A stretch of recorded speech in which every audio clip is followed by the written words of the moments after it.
It's Fyter Fest Night 2.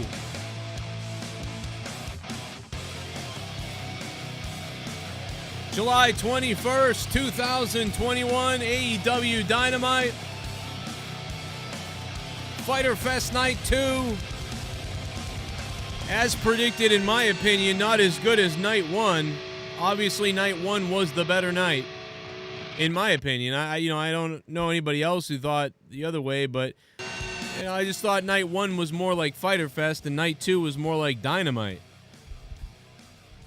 That's my opinion, though. You never know what people are going to think. Let's get a big wet one down below in the pants. How's everybody in the chat doing? Hope you guys are well. Shout out to Marvin Watt for the $69 donation earlier, the $2 donation that said, 69, you sick weirdo. It's really a wild day today for me, man. And this was an exciting, fun time, as AEW expects to be at this point. Big news about potential signings. We'll talk about that. We talked a little bit about it earlier today. But we'll continue to talk about it. I'm sure we'll get Jake's input on it and other people's input on it. What's up, chat? Just getting things rolling here as we start up the show. Waiting for a few people to get in here. Waiting for the big one to get applied. Kenny Omega. I don't know, man. I enjoy the Kenny Omega segment. I like that stuff.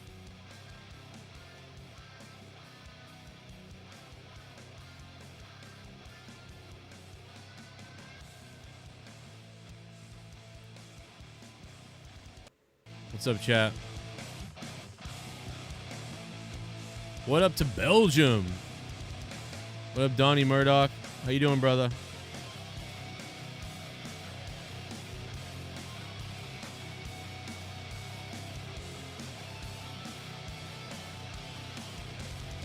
Twinkle Toes McFinger Bang trying to be like Dr. Disrespect. Isn't that actually what Mustang Man is trying to do? But, all right, either way, whatever you want to say. I get it. Fyter Fest, Jericho. The opening match was really good. Like, no doubt about it. The opening match was nice. As far as the other matches, there's just nothing really, to me, was a great match or a good enough match. Then last week just had better matches.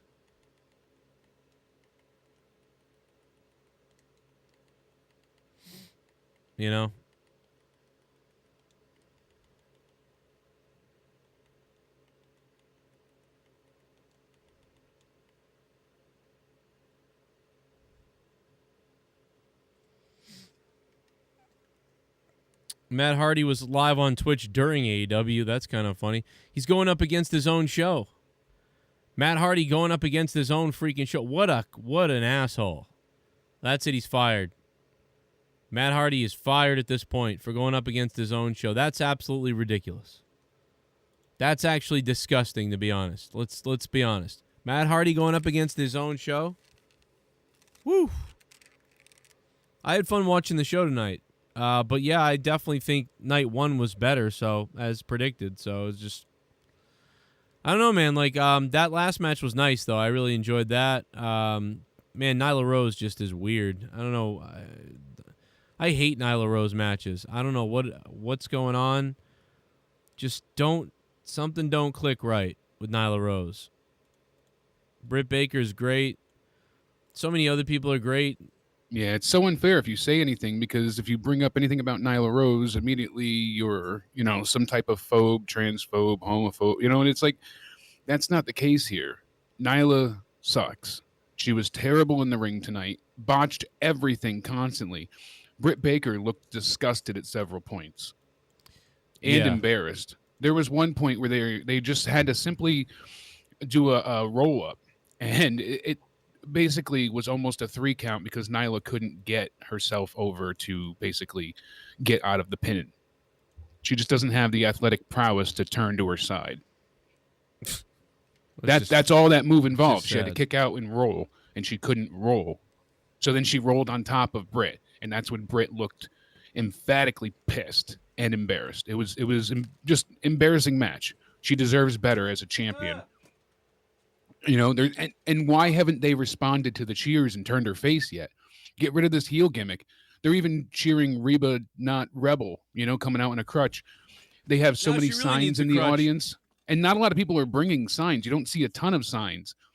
And there were so many DMD signs, you know, you're my role model, all these different things for Brit. Tons tonight for her. She has so much support. That pop she got was probably the loudest of the night. And then the fans have to see that. Yeah, She deserves better. Sad. The women's division needs serious attention paid to it. It's like there's Britt Baker, and then it's just they like, what are they doing? They mishandle her. Like, there's no competition, so that's fine. What's next? I mean, Nyla Rose is terrible. Like, she just loses all the time. She says cringe things. You're gonna face the man beast. No one believes like anything. Well, you know, she's not afraid to get hurt, you know, so I'll say she's got balls. I'll say that because she's just fearless, you know. She's brave because I mean, she does do things and I'm like, wow, that looked like it hurt like hell. Do you think that Lance Archer and them heard the Twitter stuff for the last 3 weeks that I've been saying about him? Everybody dies and he loses. And then like a week ago, he won a match. Finally, all of a sudden he won. All of a sudden he won a match. And now tonight he's in a death match where he wins and is bleeding and all these things. Like I would love to have us claim responsibility for that. But I think this time they just knew that, hey, he's going to be in the hometown, so he'll be cheered. And they had enough foresight to say, let's not have him lose. We're not quite WWE. And did you know that not only Karrion Kross being basically hometown there, just like Keith Lee, both losing, but it was Kross's birthday the other day. Yeah, I saw that. Yeah, I heard that. Happy birthday. They said it either on the broadcast or somebody in the chat said it, but either way, I saw it. I'm like, oh, it's his birthday. Oh, poor guy. Happy birthday, idiot. You haven't lost in a year and a half, so we're going to bring you up and you're going to lose. So now Murder Hawk actually can say everybody dies, kind of. Yeah, because he killed Moxley at the end there, and this apparently is going to give Moxley, you know, a hell of a way if he wants to get written off, but nothing's set. Well, we've got a bunch of rumors, bunch of news, and I don't think he's ever getting written off now. Yeah, set to, you know, face Cody. That's coming up soon. So that'll be good. That'll take place August 4th. So that'll be on Dynamite. Why would AEW allow the news that Daniel Bryan signed with AEW to come out? I don't think they wanted it to. I really don't, and I think heads are probably spinning because of it. Are they going to like Sean Ross Sapp still now, or are they going to be upset? Well, I heard this before him even, too. This was being spread early this morning, and then SRS was able to like kind of confirm things from there, I guess. Well, but who started the Daniel rumor? Bryan Danielson allegedly has not creative control, but creative input on his character. Less dates for the comparable price he was being paid for in WWE, so his contract will virtually be the same. You know, just for working less. And he gets to, you know, I guess, you know, have input for opponents and things like that. Not so much outcomes in that sense, but he has input to what he wants his character to be. So, yeah, this is bad that it got out that he's there. I mean, because I think they leaked the CM Punk rumor to swerve people. I think the talks with CM Punk rumor is BS. Well, that's a mistake. I think that was supposed to be like, oh yeah, we're in talks with CM Punk, and that's always the case. You know, they do talk to him, so it's not an outright. That's a bad idea, because if you do that, then people are going to expect him at some point and they're going to get mad. Not if now they have Daniel Bryan, but I think that the point was, they'll still expect Punk then. Yeah, maybe. I don't know. It just. Though they will. It definitely seems like they say that they signed him or they're going to sign him. They're in talks with him. Then they'll wait for now it's going to be Punk versus Bryan. So now you're probably right when you think about it that way. True. I didn't consider that, but I don't think I haven't had much time to mull it over. Someone's in trouble. It is interesting no matter what. I mean, the potential here is quite large. I mean, Daniel Bryan is A big star. Is he going to be bringing in millions? No. I mean, you saw what John Cena brings to the table, which is roughly up to 300,000 viewers. Maybe a little bit less, but about that. But I think the introduction of him, the debut and whatnot, will be bigger than what he brings in weekly. And that might bring some people over. It might take some people away from WWE. I mean, someone like Daniel Bryan, I think, has that kind of following. Yeah. I think it's possible that if he goes ahead and he goes to AEW, if this is all absolutely proven true, and he goes ahead and comes there, I mean, he's got so many dream matches and opponents that he could face. It's unbelievable.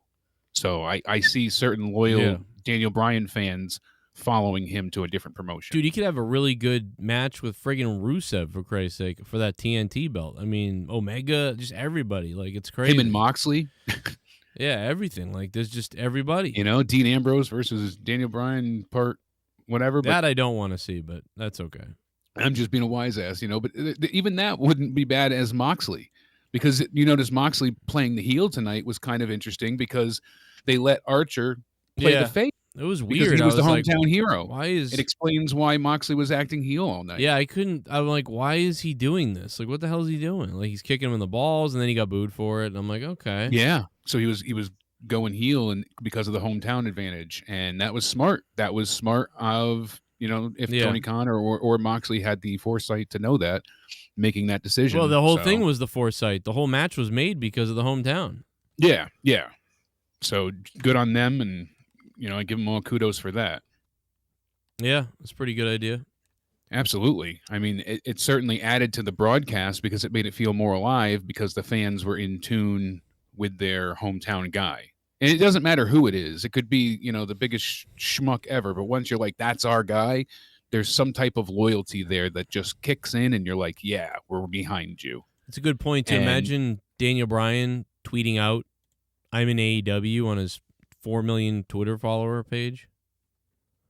Like, that's huge. Really? Yeah, imagine if he tweeted that out. Oh, yeah, iffy. I thought you said he did. I was like, mind-blowing. No, imagine if he tweeted that out. Oh, if he tweets that out. Like, yeah. That's a big thing, like, right there. That's massive. That's what I'm saying. So he does have a huge power. Although he hasn't tweeted since February, so that's not helping anything. But I think there's part of him going silent to build anticipation of his comeback. I don't know, man. That's a dumb thing to do. Like, you should keep your social media. I know you want to keep that going so you keep retention, but he's on this, like, silence going forward since Mania thing. So, which originally I thought was because WWE was going to bring him in for Raw, so they were like, go silent, make it seem like you're going to sign somewhere else, so WWE could act like they just signed a big name, because I think that's a glorious idea by WWE to bring him to Raw. And Daniel Bryan signed with WWE Raw, you know, and that's such a big thing, and they can almost pretend like they're signing this big name. Like I said earlier, you probably heard me. Because they never have anything like that. So, but it doesn't look like that now. And I almost hope that fucking Cyclops is wrong, so I can call him out. I can't wait. I hope he is wrong, so I can call him out just like he called out everybody else. Like, oh, I mean, so many idiot. people that have confirmed other things are saying this Punk thing is true. The guy that said the one that was like, oh, Undertaker is not at Mania and those kind of things was like, oh yeah, the Punk rumor is seemingly very, very true. They are in talks, so people are coming out of the woodwork saying, no, this is happening. Punk hasn't been signed yet, but they're saying they are working on it. I could see Tony Khan just throwing, once he hit that new record number, and you know they keep getting these record highs, and they're finally back on Wednesdays. You know, they got all these different debuts happening, and he's just being like, all right, what can I throw money at? How much, you know, to get these certain people? And I think he's finally willing to do that to take over. Right. I mean, look at who else he's procured at this point in time.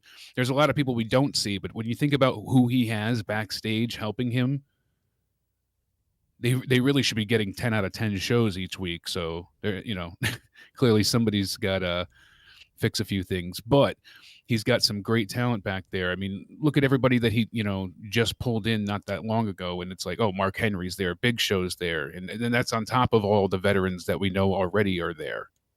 Yeah. The Arn Andersons, the Jake the Snakes, Tully, so on and so forth. 2-year new contract for Jake too, so he better start speaking more. Yeah, I'm shocked we didn't. But it's weird. Like they don't want him to talk because Archer's a face now. Yeah, I just don't buy Archer as a face. That's the weird thing. I still don't buy that, but I guess maybe. Does CM Punk still have the same drawing power? I think they kind of ruined it a bit with him going to that Fox show, and it's been a long time. I mean, there was a huge outcry for him after the podcast Nobody has released. drawing power as much because look at Cena. Cena didn't have a lot of drawing power the other night. That wasn't very good. Yeah, we said Cena had about 300,000, right? Yeah. And that's John Cena. Yeah. John Cena. I saw that license plate today and took a picture of it, not knowing that Nick was going to be on tonight. Yeah. But I was coming out of the doctor's office, the specialist, and when I get out of there, I see the plate and it's a MDK 666. So I'm dying laughing. I'm like, oh, somebody's a Nick Gage fan. Yeah, it's pretty funny. And I went ahead and snapped a photo of it, and I went to go put it up. And then as soon as I do, he's on Dynamite. So I was like, oh shit, what a timing. That is weird. Although that could just be a psycho. I mean, no, because I didn't want to completely post their entire vehicle, but they had a sticker on the front side for the same thing, the MDK with the hands thing. Oh, okay. Definitely a Gage fan. That is weird. That is so weird. And you never see indie wrestling with anything like that. Some people are saying that Fightful is talking about a 5-year deal with Daniel Bryan so he can finish out his time with AEW. That seems crazy, but I mean the direct thing here says Daniel Bryan has reportedly signed with AEW. This is on Fightful. Cassidy Haynes of BodySlam.net reports that Daniel Bryan is locked in and 100% signed a contract with them. Haynes also reports he wants to work less dates for comparable money. He wanted the ability to work in Japan and wanted to have creative input on his character, which he got. And they're working with New Japan. The Bullet Club's there. And that was another thing I wanted to bring up. So I'll mention it now. I don't want to forget. We can come back to it. But are you excited with the Bullet Club eventually coming here? Is no. that something that you're... Nope. It really doesn't do anything for me either. It's not what thing. It once was. It's not the same thing. I don't really follow New Japan at this time. You know what excites me? You know what excites me? If the Young Bucks and Omega and them all reformed as the Bullet Club. That would be kind of exciting. That's what I thought they were doing instead of the Elite, because they started off with the whole, but they already have the Bullet Club in New Japan and they can't do it with the trademarked, whatever. So, but I know it would have been a better. I wish New Japan had allowed them to do it, and then they had who's the actual Bullet Club. I think that would have been a more interesting story. Why not reform Bullet Club America, Bullet Club Japan, and just reform it? They could have just said we're the real Bullet Club, because essentially they were the former original Bullet Club. Most of them, some are even original members in Anderson. So they could say, we formed this, and then you have Jay White's Bullet Club come over now, and he says, no, we are the actual lineage, and then they fight, and you can have Jay White's group win the namesake if you want, but at least that invasion type story would be more interesting than what we're getting now. My favorite the Elite is kind of a joke most of the times. They're flubbing around. When they lose to the Dark Order, I don't know how they're going to be taken seriously, no matter what. Yeah, I find it hard to believe CM Punk is coming back. I never believe it either. I hate the fucking guy. It's been so long. That's the only thing that it's been 7 years, and that's 7 years since we last saw him wrestle. Yeah. I don't know. But 3 years ago, he was just recently working as a wrestler on that Heels TV show with Stephen Amell. So he was back in ring shape for the most part because he was doing ring work on the TV show. So he is in some ring shape because he was filming a wrestling TV show. I don't know if that aired yet with him on it, but I didn't follow that show. I don't have stars at this point. But, I mean, I think I keep going back and forth. I don't think he's coming back, then I do, and then I'm kind of swaying in the wind here, and I don't mean to sound hypocritical at all. It's just part of me does want to know what it would be like to see him return, but there's another part of me is just moved on and am not as interested as I once was. So that internal battle is happening, but I think no matter what, I mean, I did like Punk a lot when he was on top of his game. He was someone that I enjoyed regularly, and I think he would add a decent amount to AEW. He's great on the mic. Does he still have it in the ring? We'll have to find out. I'm sure he wouldn't do it if he didn't feel confident. But then again, look at his UFC performances. He was confident then too. Yeah. So that left a lot to be desired, no doubt. He's not that old. He's in his 42. Thank you, media. And it certainly is. He's got a lot of time left. Look at what Sting was doing with Cassidy tonight. He got over with the crowd with the funny kicks, and love it or hate it with the gimmick, it was still over. Yeah, you can't deny that. Yeah. I like Jericho's opening match, and that was about it, other than the main event. I don't know if there's anything else. MJF was great on commentary. MJF is always great on commentary. Jericho and Spears had a great match. Sean Spears is so good. I loved him as Ty Dillinger. The 10 gimmick was hot when it was around. He was so much fun in NXT. When he ever came out in that Royal Rumble, I was so elated for that 10 night. That was so cool to see that type of recognition for him amongst the main roster fans. I've always liked him. I don't know why they don't put a bigger spotlight on him or use him in a better manner. I've always questioned how they've used him in AEW. You like how they're using him now? He loses again. Do you like how they're using him now? No, not at all. He's lost continually. Every time he lost to, the Pinnacle won once, but it wasn't directly because of him. His contributions are minimal, but yet he has great matches. He always puts people over. He makes Cody look like $1 million. He makes Sammy look like $1 million. He makes, Jericho look like $1 million. There was a lot of great moments in this match. He picks him up, and then Jericho gets that enziguri, and he flew himself for Jericho. That sell job was fantastic. Yeah. There was a lot of times where Spears really made Jericho just look fantastic here. That top rope drop kick, he sold like a missile to the chest. Yeah. So I give it to Spears. He's doing great. Hopefully his wife comes to AEW with her best friend, and we get the iconic reunion in some way, shape, or form. I think they'd add quite a bit to the division too. If you do Peyton Royce as a singles and Billy Kay as her manager, whatever their new names would be, but I think that would be interesting, and you can actually get Sean Spears away from the Pinnacle and have him as like their enforcer. So, this way they're protected and they can screw with people. Could be good, and then this way he helps their matches. They help his matches. It all works together in this heel, but yet the crowd still likes the heel way, because the Iconics were heels. They were making fun of people, but they were over. Yeah, because they were just comedic and their characters were good. Yeah, them being funny and whatever is what ended up working out for them. At first it was like, what the hell is this cringe? But then they really did. They had this chemistry. It's what it is chemistry. It didn't matter what they were doing. There was some kind of chemistry there. Because they were real friends who cared about each other, and it shined through all the bullshit that they were forced to say. Right. And that made them real in the all the stuff. Hey, Kayla, backstage, and those moments made them larger than life characters, which was missing from the rest of the women's roster. Yeah, they were great in that spot and perfect. They're just basically almost like the Miz and Morrison, And by the way, not to go to WWE, but WWE is a mess when Morrison gets cheered the night before, and then the night after they're like, you know what? Why don't you take the pin? Since they were cheering for Johnny Gripstick. for the zillionth time.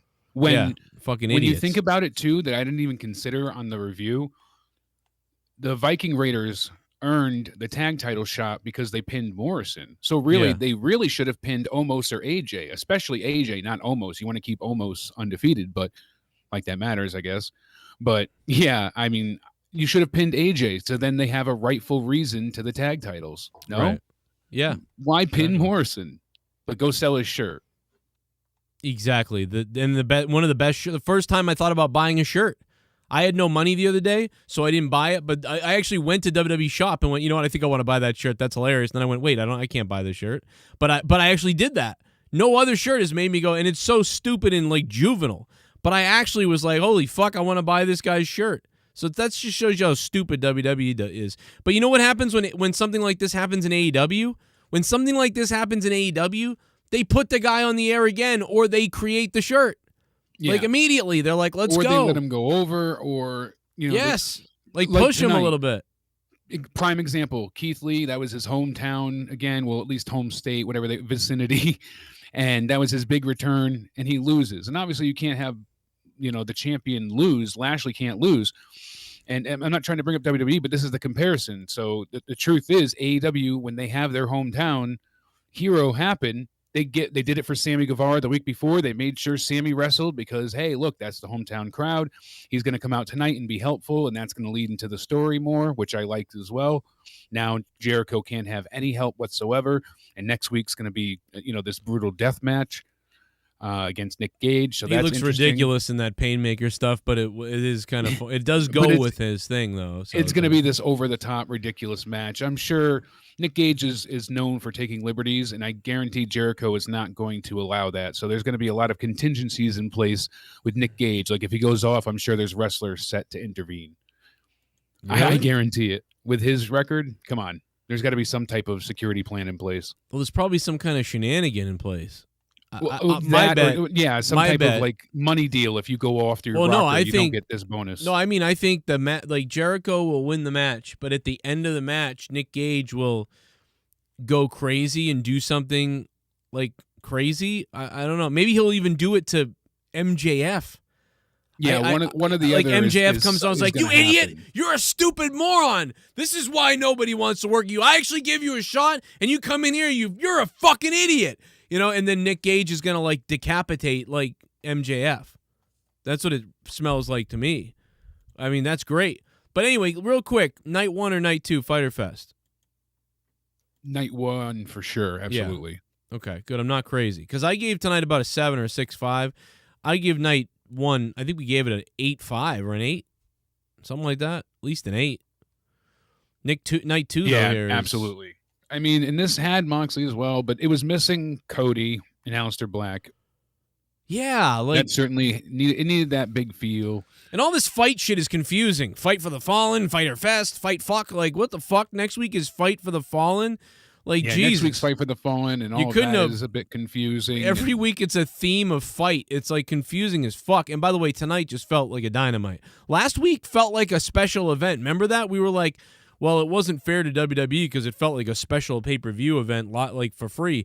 But this week, this didn't feel like a pay-per-view event tonight. This felt like a Dynamite. It just felt like Dynamite, like which is fine. But Fyter Fest felt like, wow, we're seeing kind of a half of a pay-per-view on TV for free. But tonight felt like, oh, just it was Dynamite. It's okay. I mean, it's weird. And what Malachi Black is saying here, he said, was AEW. Joining AEW was the immediate thought process. I was sick of 50-50 booking. I was sick of it even before everything went down. I loved my time in NXT, but I felt I did nothing of importance on the main roster. It was too much bipolar 50-50 booking. They would push me and pull me off TV. Honestly, that's the entire product right now. Who are we talking about? Aleister Black. Oh, okay. He said there's nothing really consistent. Everything changes week to week or is done to the point of beating it to death.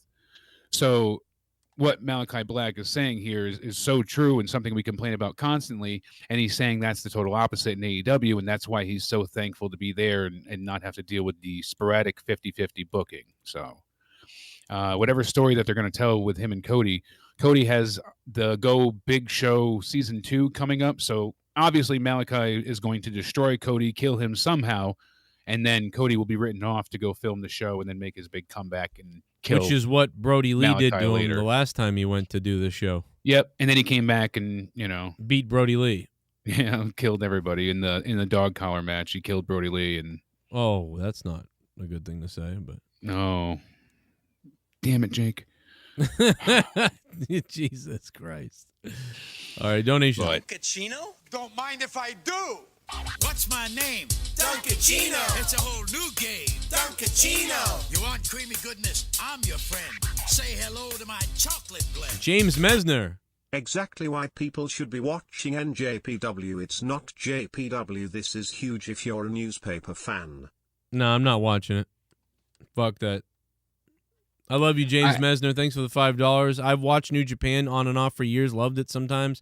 Couldn't care right now. Too much wrestling and just whatever. Flippy floppy punch. I was watching Hardcore when the Bullet Club first formed with Prince Devitt, and I was like, oh, this is great. And I loved the storyline there. And then I got out of it around when AJ was coming in. I actually liked AJ. Didn't it? Wasn't that I did as well. I liked what they did with it, but that was like, it was just hard to follow at that point. You become a shit bomb.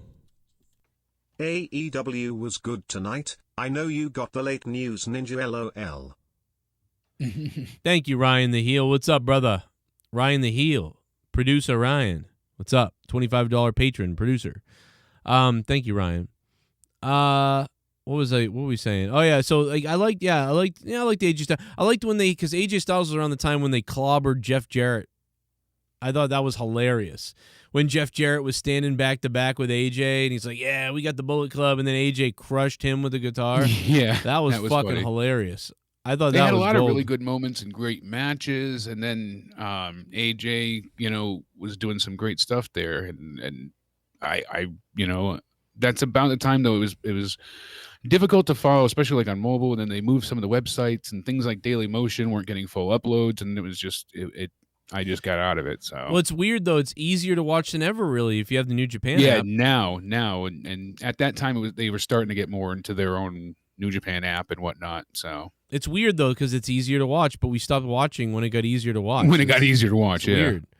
But yeah, now we're lucky if I watch Wrestle Kingdom. Well, there's every also year. just too much wrestling now. Then there was so much less in the sense of WWE didn't have what New Japan had.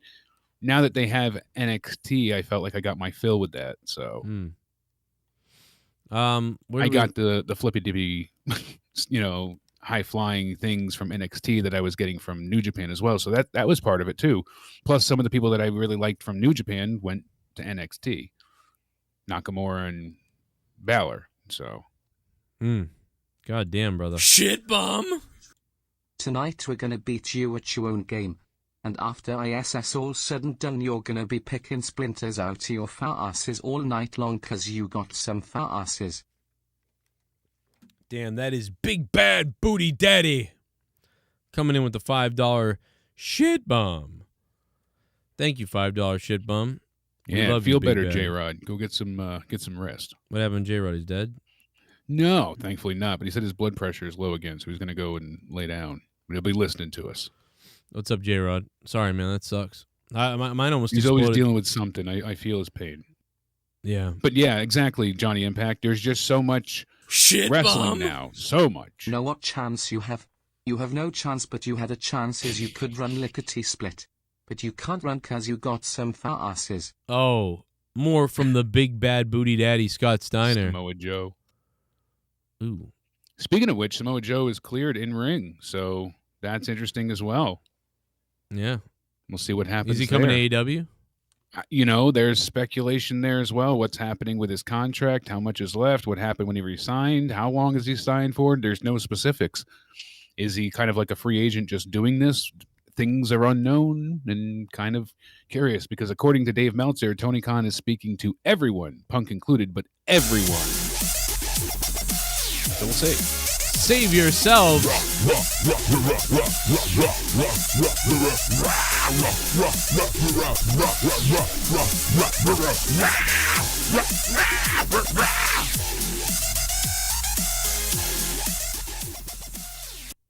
I know a lot of you are against taking the vaccine cause you support people dying of COVID, but you should look at sad story coming out of Alabama hospital.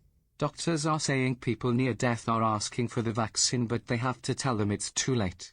Sad. Well, those people are dumb. Thank you, Save Yourself. Yeah, I guess public service announcement scare, I guess. Like, how old are the people? I have so many questions. How old are the people? What are they saying? Why? Like, what? I don't know. Like, I guess Alabama. I mean, no shit. Alabama doesn't know what a vaccine. They're like, oh, give me the vaccine. I thought it was going to kill me. They're overweight. People are going to want to tune in tomorrow night for Out of Nowhere because there's so much I want to pick your brain about, Joe. Especially the fact that Vince Russo apparently is saying he knows what happened to Keith Lee. It's not what anyone was thinking. It's backstage heat real life heat between him and Mia Yim. They have real life heat backstage, and that's why they're having issues. So we're going to go ahead and talk about what supposedly Vince Russo is leaking, as well as the latest AEW stuff, predictions for Fight for the Fallen. And we're going to talk about, John Cena's return, plans for Goldberg going forward, the summer of Cena and the 15 dates he's been confirmed for. And as we said, we'll talk more about AEW signings and whatnot. So make sure you go ahead and sign up at patreon.com/Joe Cronin Show. The $2 tier will get you out of nowhere. The $5 tier and more will get you 30 hours or plus of bonus content each month. So go ahead and sign up there, help support the shows, and keep us online, everybody. Yeah, come on to the Patreon tomorrow night for Out of Nowhere. It's going to get wet. We're going to get weird. Oh, yeah, I see the article the guy is talking about. Let's see. They don't really... I'm sure people do say that. You know what I mean? I would be saying something probably if I was there. I'd be like, yeah, give me that fucking hydroxychloroquine stuff and everything else you got injected into me. Let's go. Give me some steroids, too. Seriously, give me some fucking steroids. Yeah. And we're not saying Vince Russo is right. We're just saying it's something fun to talk about. So we'll discuss that tomorrow. Yeah. I think it's a good topic to mull over. I will mull it over. What else we got in AEW? I mean, I don't know. I like the final match, I guess. And the opening. We talked about, we had the opening. Jericho and Spears did really well. About a 10-minute, 40-something second match. MJF afterwards on the mic was good. They brought out Nick Gage. That's exciting. We had Doc Gallows. Nick Gage looked like a Anderson fucking retard. against Kazarian. I don't really care for him, Nick Gage. Not my style. I don't like the deathmatch stuff. But it'll be interesting to see what they do inside of AEW rules. So, yeah, I like this idea, but I wouldn't go out of my way to just watch a death match somewhere, really. Yeah. But if it's happening in AEW, I'd watch this. Exactly. It'll be on Fight for the Fallen. So. He looks like my buddy Bobby, Nick Gage. He just looks like fucking Bobby. Like he's coming over. Except Bobby's got more teeth. We know that. Yeah, that's true. His teeth actually are really good, to be honest. Yeah. For mine living suck. On the government, but he's got good teeth. It's weird. Right. Normally that's the other way. I don't know. He's got beautiful teeth with no insurance. I don't know. That's, surprising enough. Yeah. I like how they call Deathmatch Legend. Is that what they called him? Well, they called that after dying. They called Arthur that. I mean, this guy could be a piece of shit for all we know. They called fucking Arthur a deathmatch legend, a Japanese deathmatch legend. Then he comes in looking like Sped Gangrel. Getting beat up by Riho. Getting beat up by two Asian women. They weigh 90 pounds. You become fucking hilarious. A shitball. The last time there was a deathmatch legend. Bring Cody the Bucks Omega and Hangman as a stable. It sucks Marty Skrull can't complete the faction, but they can find a replacement. Well, he's too busy raping people or whatever. Royal Thomas, thanks for the $4.99, brother. Yeah, it's too bad Marty Skrull lost his job as booker and wrestler. Like for ROH, you needed him. And they couldn't even keep the one guy they needed. The one fucking guy they paid $180,000 to do two different jobs, or $150, whatever it was, to do two different jobs so they could justify paying him the money. We're going to give you all our money. Oh, wait. And then he fucking gets canceled. Unfucking believably retarded luck. Ring of Honor has been screwed more than anybody in wrestling in the last 10 years. One of the biggest screw jobs in all of wrestling is what the Elite did to Ring of Honor, the Young Bucks, Kenny, and all those guys, and what happened with Marty Skrull. I mean, Ring of Honor got raped. And they pillaged. They raped and pillaged. They got raped and pillaged, and they provided a platform for all these people to grow, and they got nothing out of it. Got absolutely nothing out of it. They paid people as much as they could when they had next to nothing. And it wasn't, I mean, obviously the Young Bucks were worse, but at least NXT gave them a little bit of stuff now and then with like OVW and little things, like not much, but NXT took a lot of talent too, but they did so when certain contracts were up. This was clearly like ROH is going to pay for our entire show, and we're going to use this to brand our new company. and set up our tentative plan to release ourselves to go ahead and set up our new TV show and company. It was ridiculous. And they took all the talent with them. It's just so funny. Yeah, they got nothing. They got nothing. So speaking of next week, we also have Santana and Ortiz taking on FTR. We had a bit of a weird press conference tonight. I don't know why they decided to have a press conference. Only thing I missed was that not do it in front of fans as well. I don't know. I missed it. And then, well, they did it. It was bizarre. It was very, very odd. You missed this. Okay. It's the only thing I missed was this whole thing from the beginning to end. I missed this exact thing. Okay, I'm trying to find where in my notes I had this because it was really, really weird the way they did it. So the FTR is saying they don't care about anyone or anything. They only care about their family, themselves, and their title shots kind of idea. So then Santana was basically going on saying that, or FTR says first that we have respect for you as wrestlers and the fact that both of you came up from poverty. And then Ortiz said that, you're just a stepping stool on our way to tag team gold. And don't you forget it. And then Santana starts saying, forget wrestling, forget all this. And he stands up, unzips his coat and starts pulling out photos. And he pulls up a photo of his mom saying, this is when my mom had me at 15 years old. And then he pulls out another photo and he's like, this is my mom's first apartment, a little shithole, like hole in the wall, nothing of, Then he pulls out like some papers that basically says, and this is when my mom had to take those shitty landlords to court and had to fight the system so that we could go ahead and have a safe place to live. And that's when FTR cuts him off and says, I don't care about you. The only thing we care about is God, our family, and professional wrestling, and we're going to beat your ass. And then they, of course, have their brawl that gets broken up, and that was it. So random with the photos and trying to get personal. I don't know why Santana had to start doing such. Like, it was just so out of nowhere and so insanely like, we're the good guys, pay attention to us. It made no sense. Absolutely no sense. I don't understand why they did this. It just was a horrible decision. It made them look bad. And then it made FTR, I know they didn't want it to seem sympathetic, but it made them seem like just real life assholes instead of like wrestling assholes. Because here he said, like, forget wrestling, this is real. And then it made them seem like more assholes in real life. I don't know. The whole thing was just really bizarre. Yeah, that sounds. It didn't bizarre. make me excited about their match. It. That's for sure. I don't give it.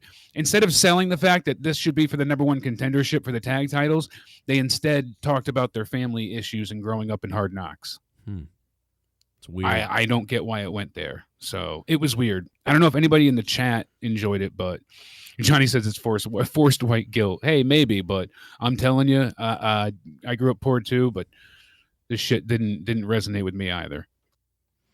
It was very weird sounding. I can't wait to watch it because it sounds so weird. I kind of want to see it. It was just so bizarre. So back we had, Doc Gallows Kazarian match. Okay, nothing great, but Gallows wins, blah, blah, blah. He beats Frankie. Why? Isn't he supposed to be the elite hunter? Stupid decision. Then they hit the Magic Killer. Kenny makes his entrance with Don. Don gets on the mic. He's always good. And then Kenny comes out and says, welcome to my humble abode, said the spider to the fly. Like, he's so over. He's saying this ridiculous starts mocking shit. him for being the elite hunter. And no, he's doing it again. He's doing the, like, say the dumbest stuff so that exactly like, to make people boo him. And it's working. Because it's so working. bad. Because he could have been like, welcome to my lair of death, or like anything that could have been cool. Or so he says the stupidest shit that's like, what? Like, that's not going to catch on because it's like a known saying that's stupid. So it's like he knows exactly what he's doing. That's what I give them so much credit for, is like, this won't catch on. It will make him look weird, and that's the point. So you can't that's cheer exactly for him. The weird mustache. They're doing everything they can to make him seem like a geek. To be not likable. Yeah, exactly. It's fucking hilarious. It's really a great idea because these people could flip and start cheering him any second if he didn't, act like just a fucking idiot. And damn straight, Johnny Impact, and that's what I'm saying. These things don't resonate. They don't work at times. And the Kenny thing is intentionally not resonating. So that's the point of that. Yeah. Him mocking what he's going to do to Paige next. And then Paige comes out, but he's outnumbered. But why do they have to keep Page still being a drunk? Shouldn't he have gotten over that by now? Well, with him now finally, I guess maybe if he wins the challenge. They were like, "You're in Texas, go out there with a beer." You know, if they were in Afghanistan tonight, he would have came out with somebody's head, probably a gay man. So like that's the whole thing. Is like they're just going. The with Dark the Order would have been in burqas. Yeah, exactly. Got to cover those girls up. Yep, but they were in Texas, so come out drunk with a beer. Girls, those ladies are not far behind. Dark Order comes out and makes their presence known. Since the numbers game, there is a disadvantage, and that's that. You know, it's all building up to Fight for the Fallen. We'll see what happens, but we do have the Elite taking on Dark Order and Hangman Adam Page. It's a 10-man elimination tag team match. If Page and the Dark Order win, then they get an AEW Championship and World Tag Team Championship match, respectively. Yeah. God, that's a mouthful. Yeah, it's not. We also have you know what? Christian Cage and Jungle Express taking on the Hardy Family Office. So, go ahead. No, that's it. That's the other match. The Christian Cage and Jurassic Express. So Jungle Boy Luchasaurus with, Kanto Marco Stunt taking on the Hardy Family Office. So, and Helico with Private Party and Matt Hardy. Okay, suck. Yeah, don't care. Especially tonight, they showed the pre-stuff with Marco Stunt having to beat everybody up, and he did. So now they're really, really considered losers at the Hardy side. I was just hoping Marco Stunt got hurt. It was weird. With the Pages and Cages, guess we needed a Gage. Nick handles all my bank withdrawals. Was that Hannibal's Hep C focus tonight? That's First all I can 500 fans at Arthur Ashe Stadium show get free AIDS from Sunny Kiss. Andy Kaufman versus Nyla for Interj. Oh my God.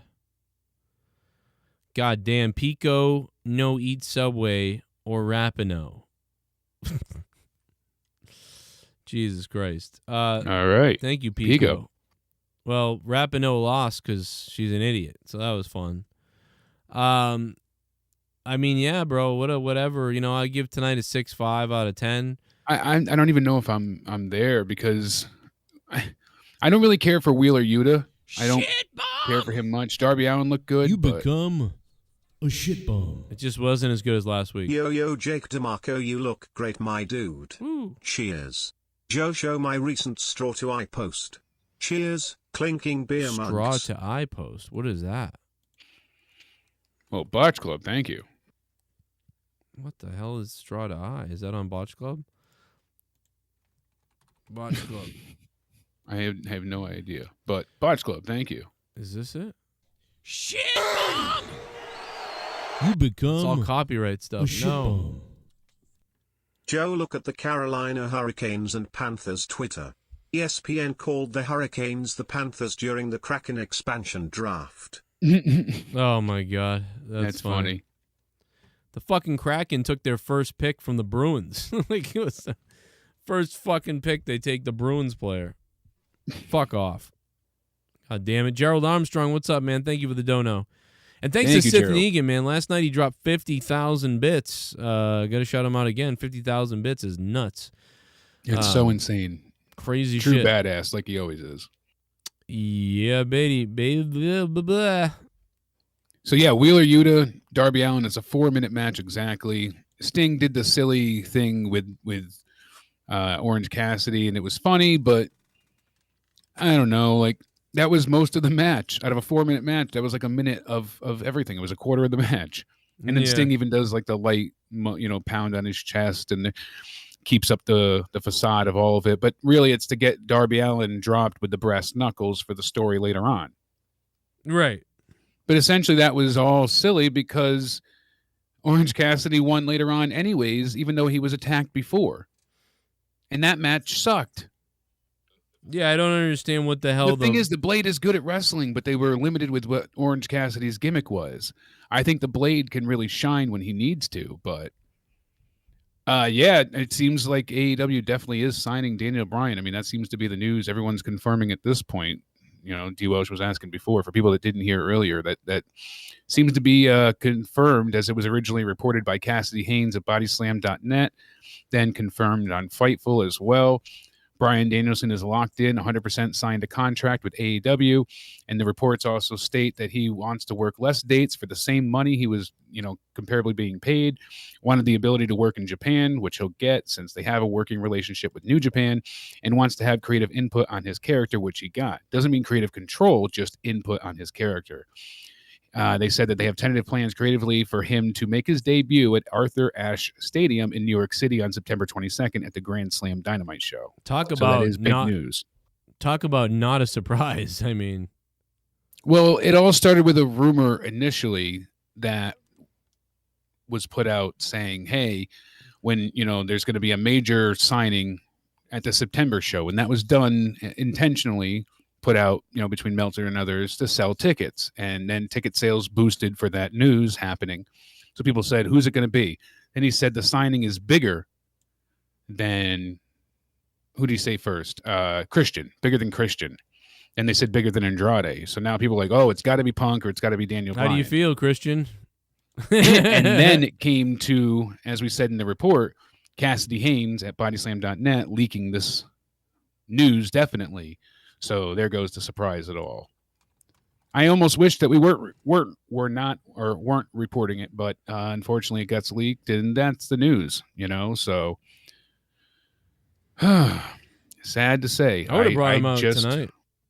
Yeah, I mean, at this point, if it got leaked out, fuck. If it got leaked, get him out there next week. They want it to be a moment now in New York, I guess, because you can't really. Yeah, because now they're pushing it and they'll tease it. Maybe he'll do a promo the week before in video form. But AEW still has said nothing, and Tony Khan has said nothing, so it's kind of like if they're not going to say anything, then they're still expecting to kind of surprise you without. Not even if they don't confirm it and it does happen, right? It still doesn't. I don't think they're going to confirm it. Shit bomb. Yeah. You become a shit bomb. It's my 8th post, and also after showing that show at the Wrestle Daily on Instagram page, and let's get him to 40,000 followers. Damn, son. Oh, it's your 8th post. Okay, let me go back.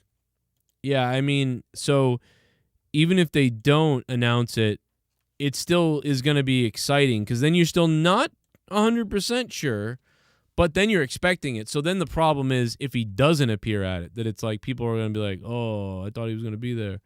Oh, Casey leaked the news of Bryan Danielson being signed. Casey is racist did. I see what happened. That makes sense. He's a racist, So he can't let us have any fun.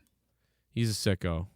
It figures, Oh, yeah, I've seen have this. A good time. I saw this straw one, Botch Club. You guys got to check out Botch Club on Instagram and the Wrestle Daily on Instagram. They're huge. Look at this. Complete shock! Oh, my God! My God! Almost everyone... That's pretty funny. There's so much better stuff on here, though. There's so much funny stuff on here. Old WCW clips, everything. Everything. Go check out Botch Club on Instagram and check out the Wrestle Daily on Instagram and TikTok as well. There's just every day. There's so many posts by these guys, man. They're everywhere. Tons of great posts. Oh, God, it's funny. Always funny stuff. And that looked incredibly painful. Holy God. Yeah, let me put the link to the Instagram in the chat. Boom. They're great. So, yeah, what else do we have tonight? Besides the Wheeler match I didn't care for. Oh, the Britt Baker-Nyla Rose match was a disaster. Yeah, so right now, the only thing we had good so far was the opening match of Jericho and Shawn Spears, and I'd give that like a 7.5. The Doc Ellis Kazarian match I didn't care for. Wheeler, you didn't care for. Britt Baker's match was really bad with Nyla. Not Britt Baker's fault. She tried, but I mean, the super kicks looks sloppy. The Beast Bomb was bad. Like, all of it was just bad. And I hate saying it. I want to say that I was entertained tonight. I mean, listen, it was okay. But, I mean, there was really only about, 25 minutes of really decent stuff. Everything else was kind of like whatever. Yeah, because the Blade looked good in the Orange Cassidy match. It was just that, it was weird the way they did some of the things. And then they have Orange Cassidy win anyways, so... Why does so he fakes like he's hurt, and then he gets up and then runs all the way around and then kicks Orange Cassidy. It was that was weird. Yeah. That's not how you do Why not have him fake the injury and have Orange Cassidy? I don't know, whatever. He ran all the way across the ring. Orange Cassidy didn't see it coming, I guess. I don't know. Yeah, the whole thing, I don't know. So like you said, just was weird and didn't quite make sense. But the last match was very good with Archer and Moxley, one of Archer's better matches, especially with him playing the face and Moxley being the heel in the match. It was like a hyped up, like a hyper death match. They did this quick little, like... Yeah, it was 13 minutes, but it was like enough stuff for 25 minutes. Yeah, it was like a super... but it was just like, it was too fast, obviously, but it was, for TV, it was great. But for... They definitely did a Bruiser Brody... Abdullah the Butcher homage with the forks and let's see what else. I have hepatitis. The rules of the match were interesting too. How there wasn't pinfall; you were going just for, knockouts or submissions. I like that for a death match style. That makes more sense. And here we go ahead and they just beat the hell out of everything they could, or used everything they could to beat the hell out of each other. So there was a great DDT that happened early on, and that's when Archer immediately came up bleeding, and then that's why I said John had the fork, stabs the hell out of him with it. Moxley uses a steel chair to beat the hell out of Archer in his knee, jumps off the top onto the chair again, and Archer finally gets back up, and Moxley grabs a trash can lid, and then Archer punched his face into it. Like, that was funny. Then they beat the hell out of each other for a while. Big lariats, German suplexes. They go on, hitting each other with a trash can. And they go through chairs. I mean, like you said, Moxley gets the low blow. The crowd starts to boo. That was interesting as well. And then he turns the chairs, and Archer choke slams Moxley through the chairs. Finally, Moxley gets back up and hits a paradigm shift. And then Archer quickly gets to his feet. And then Moxley stabbed him with the fork over and over. The crowd's still booing. John gets out, sets up the barbed wire boards on top of tables, goes to hit the paradigm shift, but Archer starts stabbing the hell out of him now in return. And he picks up Moxley, choke slams him through the barbed wire, gets the 10 count, and he's the new IWGP US champion yet again. So this is his, second time being champion or third? I think it's Archer's second, yeah. And then he's got to face who next week? Hakushi's son. Hakushi, Haku's son. Haku's son. Hikuleo. Is that how you're saying his name? I don't remember his name. I just remember Haku's son. That's all I can remember is, man, we grew up watching Haku, or Ming, or whatever you want to call him. Yeah, but it's Hakuleo or Hakaleo. Hakalugi. Like, yeah, there we go. That sounds more like it. Just call him H. Call him Hasshole. But it was a very, bloody ending for the match. All in all, the barbed wire was definitely ripping into some flesh there. You could see him sticking. So that was crazy. Ouch. I'm like, he's not getting out of this. So many goofs tonight. Batman called the Kraken's arena the climate change arena. Bettman called the Kraken's arena climate change arena. Is it called climate change arena? Why would he say that? It's so weird. What? I missed it. I didn't watch the Kraken's draft. I can't wait to read all the things. But what the hell? It's called the Climate Pledge Arena. It's so good to have great fans like you at the Climate Change Arena. Well, it makes sense for Seattle. Right? I know, that's right. It's funny, even funnier. It's Seattle. Like, it should be Antifa Arena. Oh my God! How long till they take over that place? Do we have a clip of this? Please tell me there's a clip of this. I bet you it sounds just like what I just said. Oh man! I bet you're spot on there. Oh my God! I don't think there's a clip of it.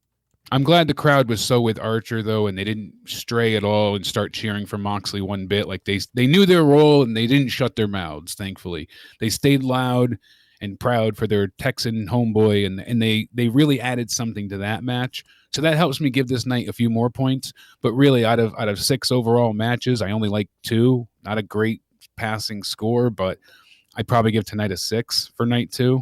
Yeah. Sadly, I mean, I wanted to possibly go a bit higher because I really like the opening and I really like the ending. But besides that, there wasn't even like anything really of story, like the Andrade stuff with the Death Triangle I thought was cringy. Yeah, it was terrible. That whole segment with Death Triangle and Charvo, everything. Shit, what bum. the fuck was Not that? included. Joe, It was just all Go bad. to my page and play the 69th post. It's all from Girls Gone Wild and will get your stream taken down. Don't make me donate again. Play Bitch it. Club on I need the TikTok. views. Oh my- Jared Fogle Award winner. Oh my god. Oh my god, Bitch Club is back. Bitch Club is back, baby. On TikTok. I see the report that Gary Bettman said this, but there's no video anywhere. Gary Bettman in Seattle, the booing is okay. Way to go, Gary, you fucking idiot. The just means you're hockey ready. Climate change arena. We got a new member. Oh, my Yes. Oh, I'm hard. I'm so good. Oh my Nobody God, has I'm video hard of for it. the new member. Ernie, beware, 21 months in a row. Thank you, Ernie. What's up, brother? Thank you for being a member down below, Ernie Beware. What's up?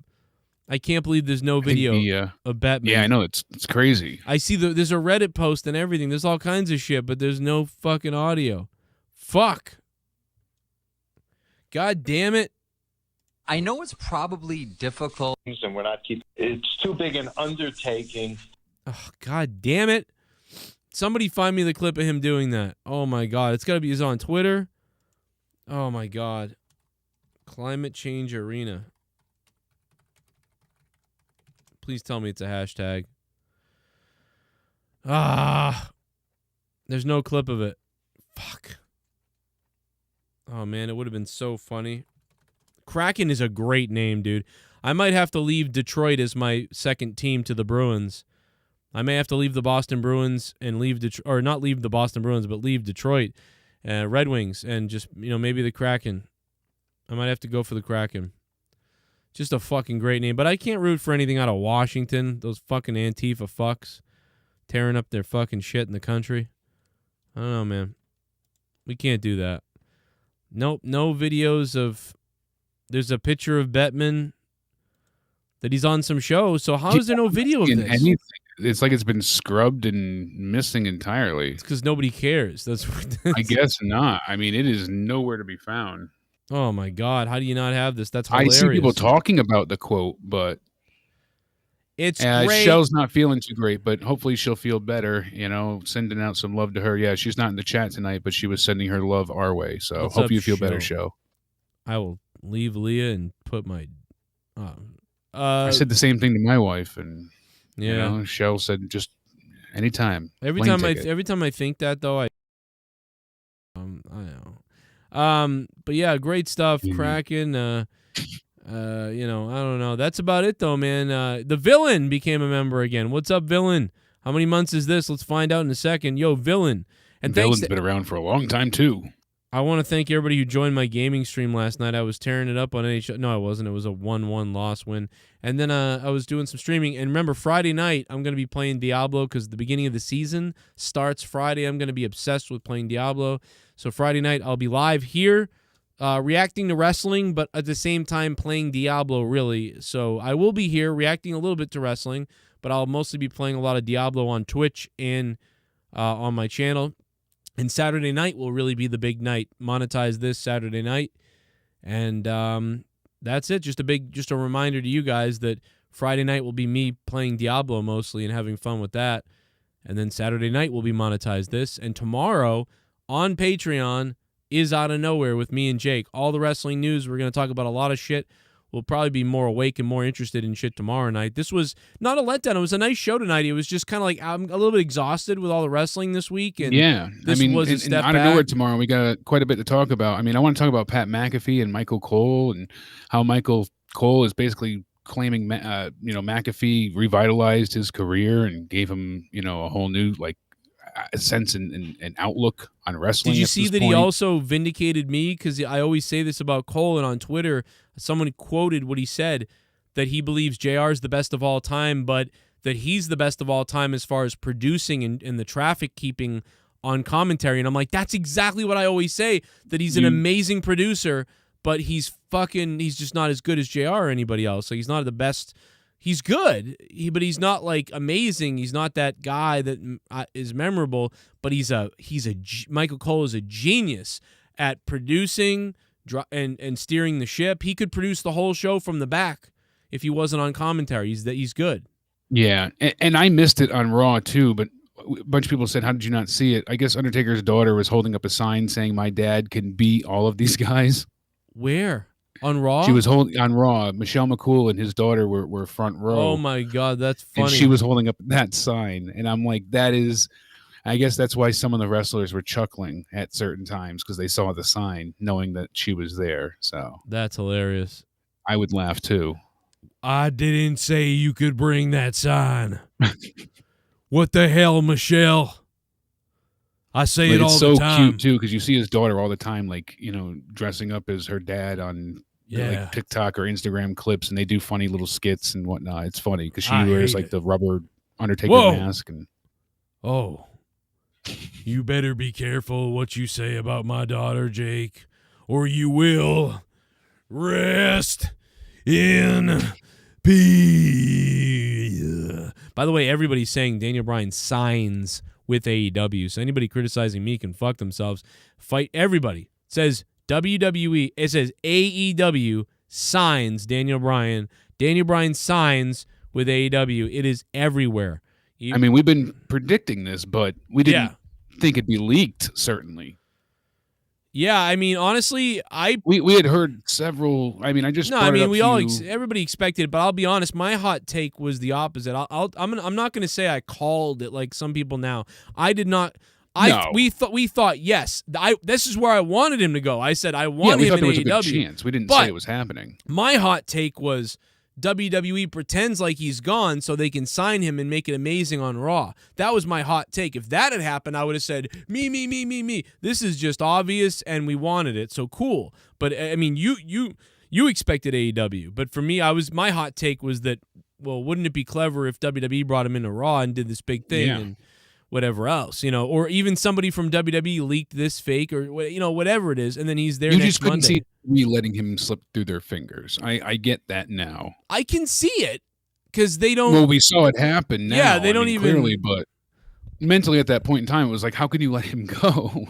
Yeah, well, just like they keep bringing in Goldberg because they know that he's a big draw for casual fans. Daniel Bryan has a very loyal fan base. Letting him you're going to find out. Crazy. You're going to find out if it's worth it when the ratings come out. If he's debuting and shows up, you're going to find out. Do you want me to make the prediction? I made the prediction about Cena. We get 1.9. I was dead right with Raw rating.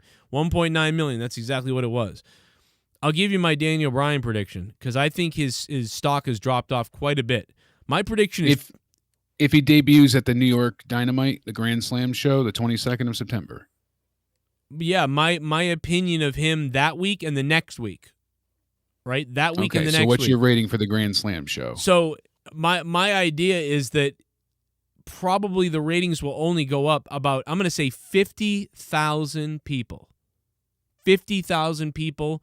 So I'm talking about consistently every week now, there's 50,000 more people. And we can quantify this because you can take the average of the ratings for 8 weeks, and you can skip the weeks they were Saturday and Sunday. But you can take the average ratings for 5 to 10 weeks, add them up, and do the math on how much the difference of the drop in increase is and what's the median range, right? So my opinion is ever since they went to not being up against NXT, right? Ever since they've not been up against NXT, they've had 90,000 more people usually watching them. Now, whether that means tonight they're at 1 million or tonight they're at 900,000, typically based on where they were before in increments of 800,000, 600,000, 700,000, 900,000, 800,000, 700,000, 600,000. Now they're doing, 950,000, 850,000, 800,000, 700,000, 1 million, 1.1 million, 900,000, 800,000. And when you do all the math and add it up, they're at about 90,000 more people consistently watching than there were when they were up against NXT. Now, that doesn't mean they gained 90,000 new fans, but it means 90,000 more people are consistently watching.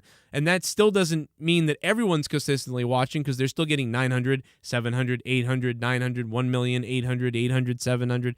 So, but when you do the math and you work it out, it works out to no NXT means AEW does 90,000 more average. So when Daniel Bryan signs, I'm expecting 50,000. Is that worth it to AEW? I don't know. Is that worth whatever they sign him for? I don't know. Or did they hope for 300,000? But so you're thinking, so whatever the ratings are the week before, you think Daniel Bryan only brings an influx of about 50,000 viewers. Okay, so maybe the first week and second week it's 100,000 possibly, but I'm still going 50,000. I'm going to say 50,000. So the New York show is going to be big, right? So let's say the week before, all right, and I kind of take it back because, all right, let's say the week, I will probably have to tell you the week before that show. So, that's going to be a big show, right? New York, everyone's going to have all eyes on it. The rumors are going to be running wild. They're going to have all this time to churn and blah, major blah, blah. debuts, big things happening. Right, and how returns. great, but how great is this? And listen, fuck CM Punk and the rumors. It drives me nuts too. I fucking hate it.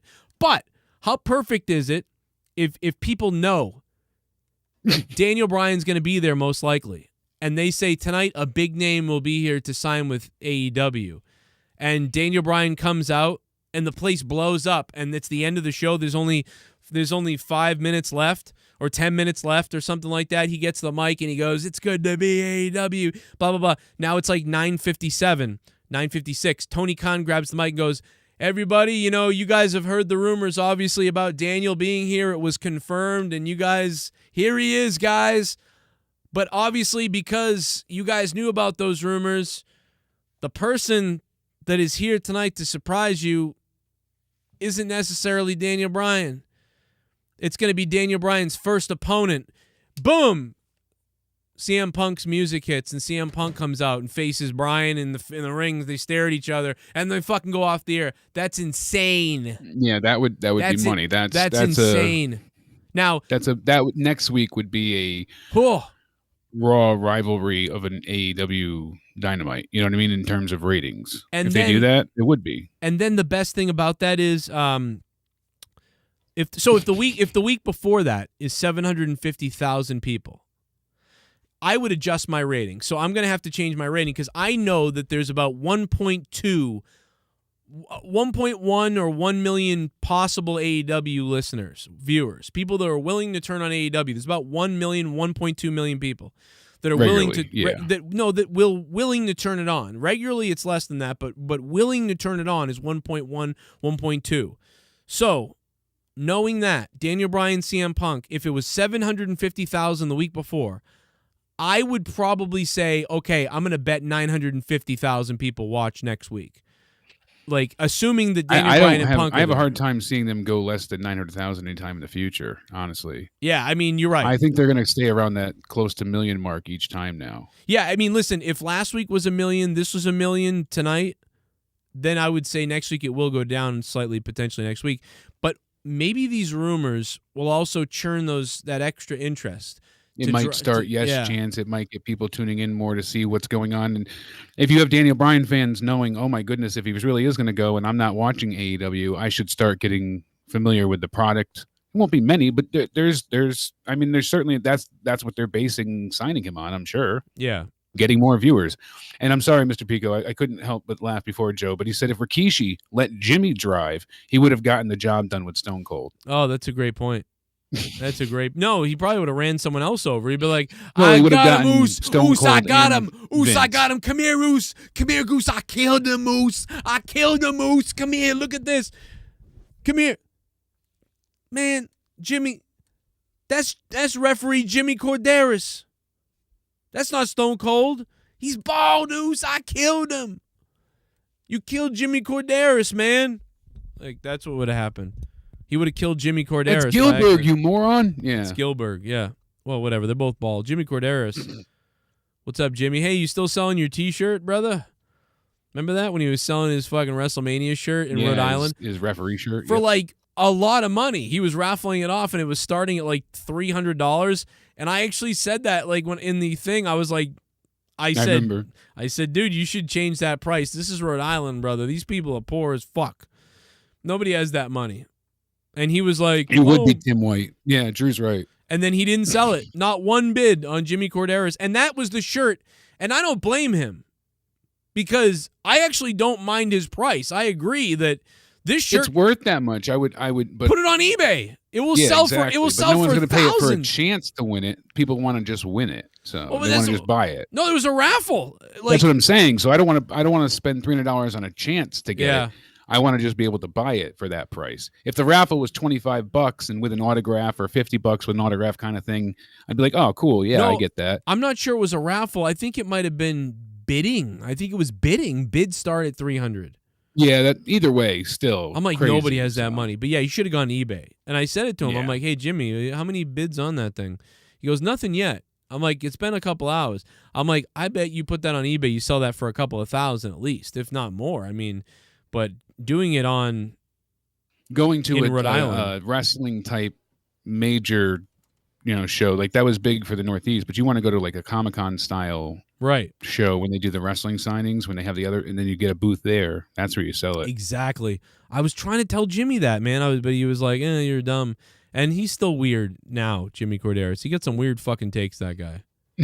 And I know that Star City brought a sign for you tonight that said, Sonny Kiss, Joe Cronin says hi. Oh my God. But I don't know if we saw it tonight. I looked out into the audience. I didn't see it either. And they unfortunately, were sitting by the entrance ramp, so it would be to the right of where you see the, Don Callis coming out, that kind of idea. But I didn't see the sign personally, but we'll see what happens. I don't know if anybody caught it on Twitter. So, all right, Jakey, we'll see him tomorrow on Out of Nowhere, man.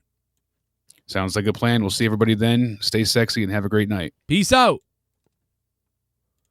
But let's go out with remembering Jimmy Corderas at Fan Fest. It's a good time. Good night, everybody. See you tomorrow for Out of Nowhere on Patreon. I'll be live earlier in the day. The Joe Cronin Show.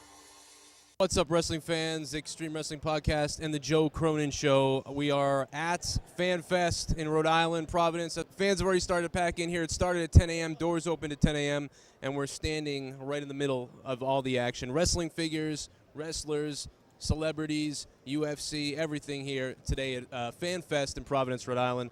Hey, what's up, wrestling fans? I'm here with former WWE referee Jimmy Corderas. Jimmy, this is great to see you here. Oh, great to be here. Now you guys are auctioning off a I trolled the fuck out of these guys. shirt. What time? It's about 11 a.m. now. What time does this get auctioned off at? We're thinking between 3 and 4 o'clock. It's a game-worn SmackDown referee shirt, which is, I think, pretty rare, especially considering I wore it at WrestleMania 24, which happens to be the picture on the cover. Oh my goodness! It's 24. There it is. that very shirt is getting auctioned off today. If I known, I would have. Or so we thought. Brought more money because it would be great to on the show. Just always wear a Jimmy Corderas referee shirt on the show. There's some podcaster out here who wants this thing, or on YouTube. Okay. Imagine that. That'd be kind of creepy, maybe. I don't know if I want. Would it be if I wore your shirt on my show all the time? Depends on your point of view, maybe. Yeah. Well, you know something? Bret the Hitman Hart's always spoiling a lot of things, isn't he? He's been on the show. Who's that? That's Bret the Hitman Hart.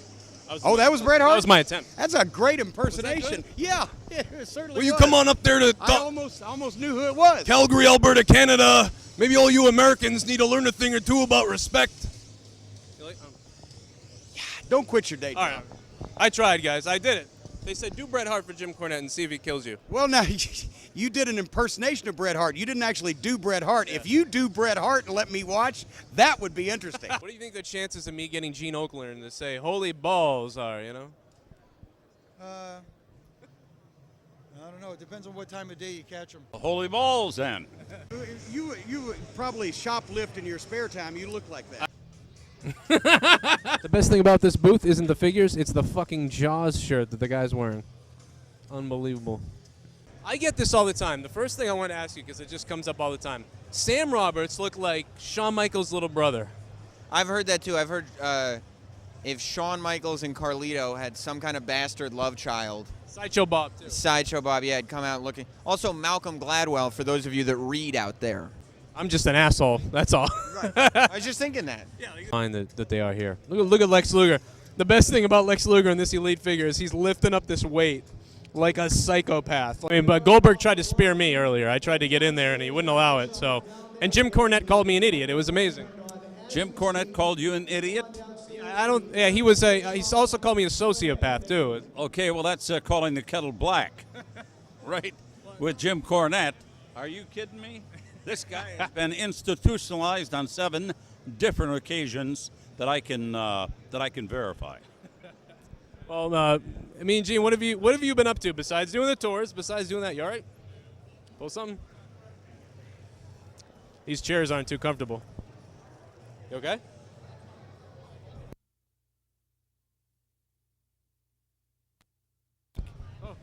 I've got gas. I've got to go. Oh my God! I thought so. Yeah, I hope I didn't sell that deal too hard. Oh, it was great. I was looking around like, who do I call? Where's the button? That's it. Get the guy's shoe size. He's got a problem. Who's the young lady? That is my wife, Leah. Wife, Leah? You do a great job with that camera. You do a great job with that camera. All right, guys. Ted wanted me to do it, and I've officially done it. I've purchased JR's barbecue sauce. Case of it or something. Go to your local store, buy it. Where can you get the barbecue sauce in the store? Do you know? Is anybody selling it? I don't know. You got to get it at the shows. That's why it's rare. It's barbecue sauce. I am just blown away right now. IRS, the Macho Man, and Sting. Sting has already threatened to hit me with that bat about 7 times today. It's been crazy. Guys, what does it feel like to be at FanFest? Well, let me tell you something, brother. It's pretty cool walking around, seeing all these guys I looked up to when I was younger. And it's always fun to walk around and represent the Macho Man. As long as IRS doesn't find out about those donations I've been receiving, we'll be okay. Let me tell you, you can't hide those donations, and I've been seeing them. I need signatures on those, and they need to be in this briefcase now. I promise. All these people running away because they're seeing the tax man come. A lot of tax evasion going on. I know it. Mine aren't that bad. My donations, it's only like $20. Death is the biggest fraud. They think it's a tax shelter. It's not. Right. They do. It's disgusting, by the way. Oh, we got the Intercontinental Champ. He's here as well. Check it out. The glasses, the belt, the glitz, the glam, it's all here. All right, so I'm going to do this, so I'm as tall as you. Oh, what's up, wrestling fans? We are here with none other than the First Lady of Ring of Honor, Maria, who was on our show recently. How's it going? Good. How are you? I'm doing good. I'm a little tired. I need some water, but, I'm okay. Dehydrated? No, I think I'm okay right now, but I am getting there. I do need some water. Yeah. Can you tell? Don't faint on me. I won't faint. I'll be all right. Camera. Look at how steady she is with the hands. She's a live Steadicam. She's a human Steadicam. I probably shouldn't have said that, right? What's up, wrestling fans? It's Joe Cronin. That was it. That was the Fan Fest at the Rhode Island Convention Center. All the wrestling legends were there. We got most of them, and I even got interviewed by another wrestling podcast. So shout out to those guys. We're standing in front of the Rhode Island Convention Center, and we had a great time. It's a huge building. We're also standing next to a gigantic sexual device that can be used on women who are giants, apparently. Like, what the hell kind of dildo is this thing? Like, what do you do with this thing? Does it go in? Does it go out? Does it go around? What is this? Leah, do you know what this is? Leah, rub up on this and see if it works. Well, anyway, this is Joe Cronin signing off from Adult Sex Toys Rhode Island, and we'll see you next time at FanFest 6.